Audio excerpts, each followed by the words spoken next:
Los protagonistas de la noticia en Notimundo.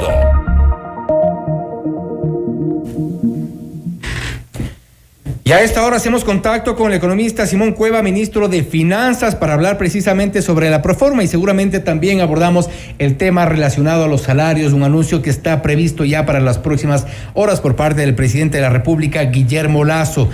Señor ministro, buenas noches. Fausto Yepes te saluda desde la cabina de FM Mundo para hablar sobre el primer tema, la proforma presupuestaria. Hay algunas observaciones que seguramente deberán ser acatadas por parte del Ejecutivo, y cómo se va a poder concretar estas observaciones, tomando en cuenta que el presupuesto también tiene un déficit importante respecto del planteamiento hecho por el gobierno. Señor ministro, buenas noches. Sí, Fausto, muy buenas noches, saludos a la audiencia. Efectivamente, sobre la proforma presupuestaria, ha habido algunas observaciones de la Asamblea. En la respuesta del Ejecutivo ya se han aclarado algunas de ellas, pero el proceso legal implica que la proforma se publica en el registro oficial, y en el transcurso de la ejecución de la proforma también tendremos cuidado de tomar en cuenta varias de estas observaciones. En especial hay que hacer notar un tema. Cuando se manda la proforma presupuestaria a la Asamblea, la ley prevé que solo se basa la proforma en el sistema legal vigente al momento. Luego de enviada la proforma, se aprobó la ley de reforma tributaria. Y por lo tanto eso va a implicar que comparativamente con la proforma tendremos ingresos adicionales para el fisco dentro de la ejecución del ejercicio presupuestario. Pero recordemos, señor ministro, que a propósito de lo que usted menciona de la reforma tributaria, ya hay una demanda de inconstitucionalidad que ha sido presentada por parte de la CONAIE, y hay otros sectores sociales que seguramente se sumarán a esto. Esto ya es un primer tropiezo en este proceso que plantea el gobierno. Bueno, el gobierno siempre es muy respetuoso de la independencia de poderes y de que, obviamente, en ese contexto, todo ciudadano tiene los derechos constitucionales que tiene y puede presentar demanda de inconstitucionalidad. Seremos nosotros respetuosos del proceso frente a la Corte y de cómo eso evoluciona. Pero independientemente de eso, la lógica es que al tener más ingresos a lo largo del año, eso permitirá ir absorbiendo algunas de las dudas de algunos de los temas y observaciones, y también permitirá al tener más ingresos permanentes en ciertos casos que eso implique mayor distribución de recursos, por ejemplo a los gobiernos locales o a las universidades. Entonces eso nos va a ayudar también en el proceso ya de ejecución de la proforma presupuestaria durante el año 2022 a que la situación fiscal vaya mejorando y a lograr también un nivel de déficit fiscal incluso más bajo que en el que estaba previsto en la proforma, porque, como decía yo, no incluía la reforma tributaria. Con los ingresos asociados a la reforma, deberíamos tener el próximo año un déficit fiscal cercano a 2,5% del PIB aproximadamente, 2.500 millones de dólares más o menos. 1.200 millones de dólares menos, en teoría. Así es, aproximadamente, sí. Ahora, pero ¿cómo serán las prioridades? Porque de acuerdo a las observaciones estamos hablando del sector salud, estamos hablando de la educación, estamos hablando también del sistema penitenciario. ¿Cuáles serían las prioridades, tomando en cuenta que hay, y ha sido evidente en estas últimas semanas, por ejemplo, en el sector de la salud, la falta de medicamentos que está ya complicando algunos sectores, principalmente, por ejemplo, en el caso de las enfermedades catastróficas, la gente que padece este tipo de enfermedades tiene ya serios problemas. No es un tema de una o dos ciudades, ya es en algunos lugares del país que se denuncia esto, y es preocupante. ¿Cómo van a ser las prioridades si es que en efecto se consigue mayores ingresos? Así es, incluso sobre varios de esos temas que usted menciona y que son efectivamente muy importantes y que en buena parte reflejan, digamos, una herencia pesada de muchos temas que venían arrastrándose, deudas del Ministerio de Salud, por ejemplo, con proveedores, vienen arrastrados desde varios años. Y entonces, desde este mes, hemos ya abierto un espacio de 150 millones de dólares para precisamente ir pagando varias de estas deudas acumuladas con proveedores de salud, Junta de Beneficencia, Solca, dializadoras, varios centros de salud, y los temas de compra emergente de medicamentos. Entonces eso ya está en curso y forma parte del tema. Y el resto de temas que usted menciona son todos parte de las prioridades del gobierno nacional. Es decir, ya está previsto, ya en la proforma se prevé cumplir con las metas de educación. Y a propósito de la salud, el Seguro Social también seguramente es o no está entre las prioridades, porque ahí también hay un tema de salud bastante grave. Totalmente, con el Seguro Social hemos venido trabajando muy de cerca para ir... ¿Cuál es la propuesta ahí? Aclarando y limpiando las deudas del pasado. Ahí tenemos en el Seguro Social deudas de muchos años y por lo tanto parte del tema de ir corrigiendo es asegurándonos primero que estemos con las mismas cifras de deuda de la de lado y poder acelerar en la medida de lo posible, conforme la caja fiscal vaya teniendo más recursos, parte de ese cumplimiento de las obligaciones atrasadas con ciertos rubros del Seguro Social. ¿De cuánto estamos hablando aproximadamente que se podría cumplir con el IES? Porque el IES ya no soporta. El IES está avanzando y está teniendo su propio plan de fortalecimiento y de mejora, pero una vez más, previsto, es difícil decir exactamente el monto porque muchas de estas deudas que remontan a muchos años, hay todavía toda una discusión jurídica, documental, etcétera, para estar claro exactamente de qué mismo es deuda, qué mismo no es deuda, etcétera. Pero estamos hablando de montos importantes, ¿no es cierto?, de montos grandes, y está previsto dentro de la proforma y dentro del ejercicio de ir gradualmente poniéndonos al día con buena parte de estos temas, como ya no estamos poniendo este rato, por ejemplo, al día con los gobiernos locales, con el pago del IVA a los GATS atrasado, que también es un tema heredado, y que esperamos en este mes ponernos al día en buena parte de esos grandes temas. Sí, ahora, perdóname que le insista, pero en el caso del IES, claro, los montos, si bien en el caso, por ejemplo, de los proveedores que usted menciona, $150 millones, son montos bastante bajos en relación a la deuda que se mantiene con el IES. ¿Cómo podrían avanzar en este camino, más allá de que se pueda contar o no con un informe actuarial que pueda definir ciertas cifras con certeza, pero los montos superan fácil más de 4.000 millones? Bueno, depende un poquito de cómo se vea, hay que separar un poquito, hay una parte con el IES de salud y hay una parte de pensiones. En la parte de pensiones hay lo que se señala, un tema de déficit actuarial, un tema de sostenibilidad a mediano plazo del sistema y de buscar soluciones estructurales para ese lado. En el tema de salud es donde hay todo un tema de deudas de años o de ejercicios anteriores, de muchos años, en que el monto todavía puede estar en mucha discusión, pero sí son varios miles de millones de dólares, como usted señala, y en esos casos lo que estamos es justamente aterrizando para poder ir viendo la forma de ir repagando, reconociendo y ordenando esos temas. Parte de eso puede ser en efectivo, parte de eso puede ser en bonos, y parte de eso puede ser con activos públicos también que puedan ser parte de alguna solución de mediano plazo para fortalecer al Seguro Social. El objetivo de todo es tener una seguridad social sana y seria, para que los ecuatorianos tengamos una buena protección social. Pero otra vez, son problemas que vienen arrastrados de muchos años y las soluciones toman un poquito más de tiempo hasta aclarar bien la situación. Sí, bueno, de alguna manera son problemas que se arrastran desde hace varios años, pero todos conocíamos los problemas con los que se asumía el gobierno nacional. En el tema de educación, que es otra de las observaciones, ¿cuál es la propuesta para los maestros también, que en algunos casos están con algunos pendientes del gobierno?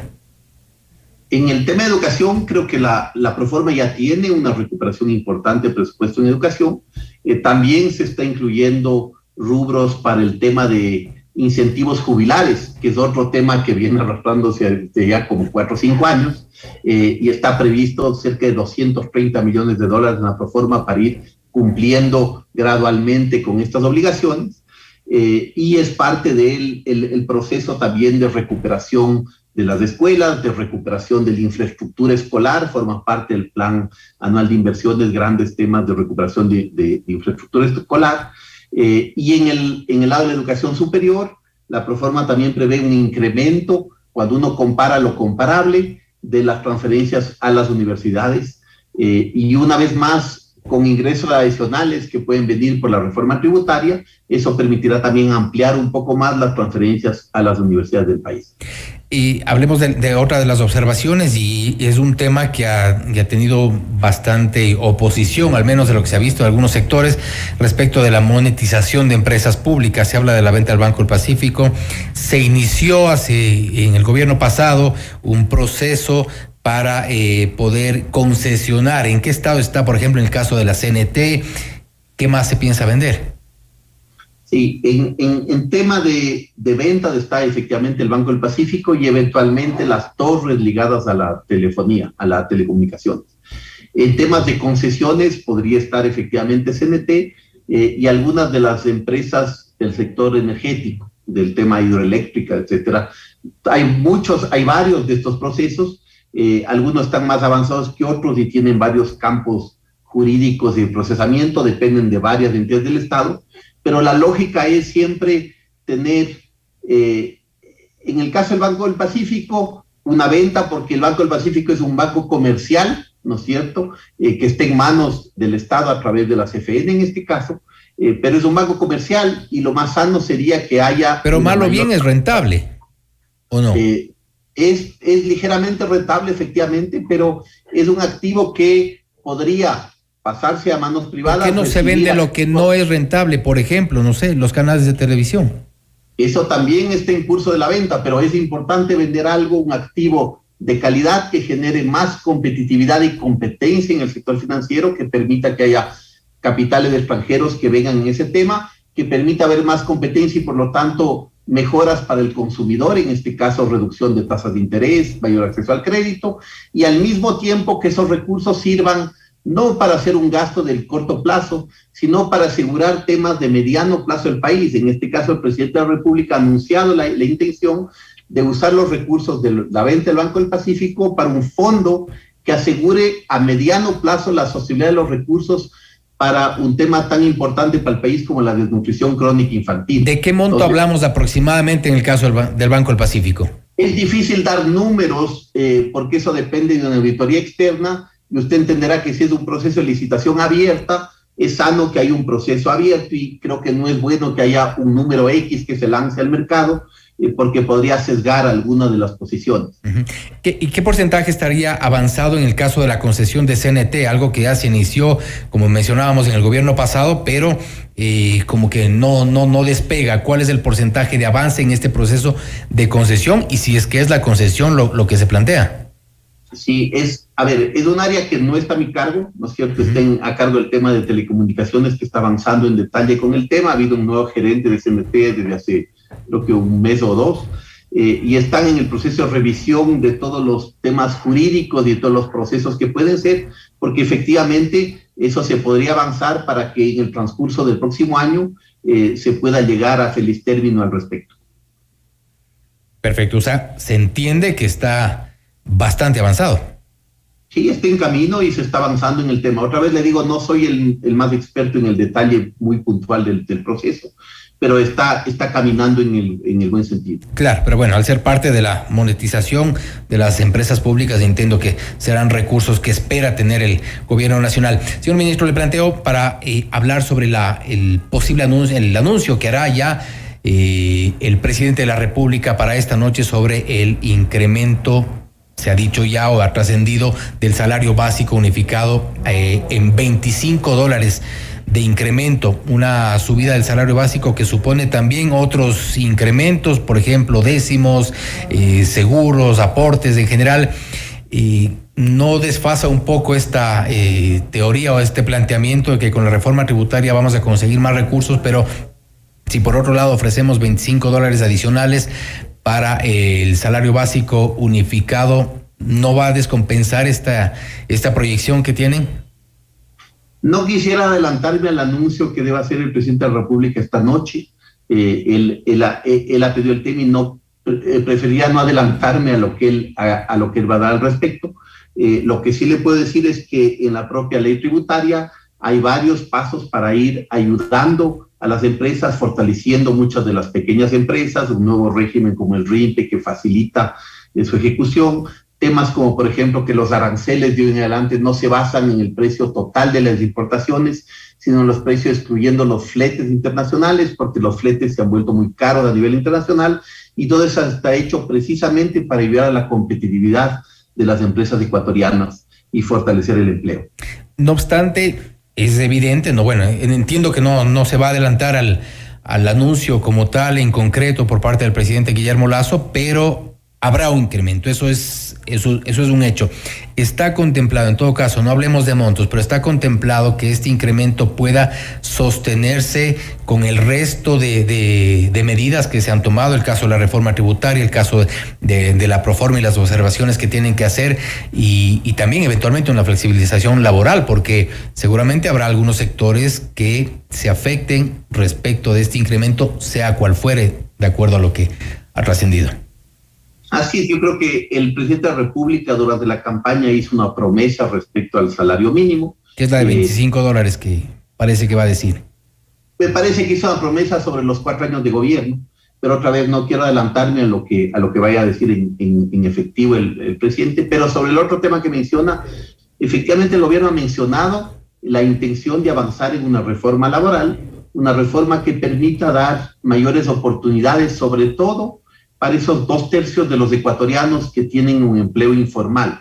Y parte de ese proceso de discusión de una reforma laboral debería ayudar a tener un proceso más ordenado y un proceso que permita para esos ecuatorianos y que en este rato no tienen empleo adecuado, empezar a tener un empleo que tenga un mayor grado de protección social y de respaldo de mediano plazo. Y por lo tanto eso será parte de las discusiones. Entiendo que en el mes de enero deberíamos tener, por un lado, una nueva ley de inversiones que se proponga a la Asamblea Nacional para fortalecer la atractividad de inversiones del país, y por otro lado, un debate más abierto en la sociedad sobre esta reforma laboral para que todos los sectores puedan opinar, dar puntos de vista distintos y que sea una reforma que logre consensos amplios en la sociedad.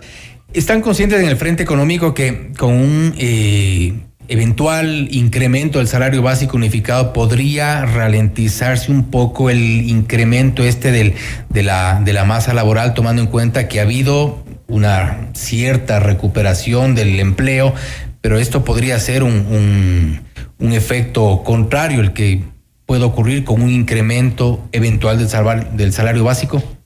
Ha habido una recuperación gradual, progresiva y positiva con la reactivación económica, con el buen plan de vacunación, con la salida gradual del tema. ¿Y esto podría frenarse con un salario básico? También ha habido mayor. un incremento importante del empleo formal declarado al IES, ha sido parte del proceso, y creemos nosotros que el contexto del país, la revisión de las posibles cifras al alza de crecimiento económico, las perspectivas, la mayor atractividad de inversiones, el anuncio de contratos y planes de inversión importantes para los años que vienen, la mayor atractividad del país en términos internacionales, el interés creciente que vemos de inversionistas nacionales y extranjeros para seguir avanzando en esto. Todo esto creo que es positivo y que debería ir mostrando para el país un buen camino. La otra parte positiva que se está viendo ya es una recuperación relevante del crédito del sistema financiero. El crédito está creciendo ya a 2 dígitos del sistema financiero, acompañado además de forma importante de una reducción de las tasas de interés en prácticamente todos los segmentos, y todo esto ayuda a reducir el costo de financiamiento de personas y de empresas, y ayuda también a esa reactivación económica que creo que está en buen camino. Señor ministro, antes de culminar, para finalizar esta entrevista, hay otras estructuras ocupacionales que también podrían demandar un incremento. Por ejemplo, se mantienen todavía salarios mínimos en algunos sectores, por ejemplo, de palma, flores, cacao, otros sectores también que son parte de la exportación. ¿No podrían estos sectores también demandar un incremento si es que esta noche se anuncia lo que ya se ha dicho y ha trascendido del incremento del salario básico? Quisiera sobre el tema del salario dejar la primicia sea el presidente de la República, sea el ministro de Trabajo, que es el ente rector en materia salarial, y que es el que sigue en el día a día. Pero está previsto conversaciones con otras estructuras ocupacionales, por ejemplo, en los sectores que le he mencionado. Como le digo, ese tema está a cargo del ministro de Trabajo. Todavía también. Las discusiones a nivel sectorial. Perfecto. Ha sido el economista Simón Cueva, ministro de Finanzas. Le agradecemos su presencia en los estudios en esta entrevista y nos ha referido algunos detalles sobre la proforma presupuestaria, los cambios que hará el gobierno nacional y pues también la expectativa que se siente a nivel nacional respecto del anuncio que hará el presidente de la República, Guillermo Lasso, ya en las próximas horas a propósito de la demanda de incremento del salario básico unificado. Ha trascendido que el salario básico podría incrementarse en $25, pero esto será oficial en las próximas horas. Esto es Notimundo Estelar, siempre bien informados.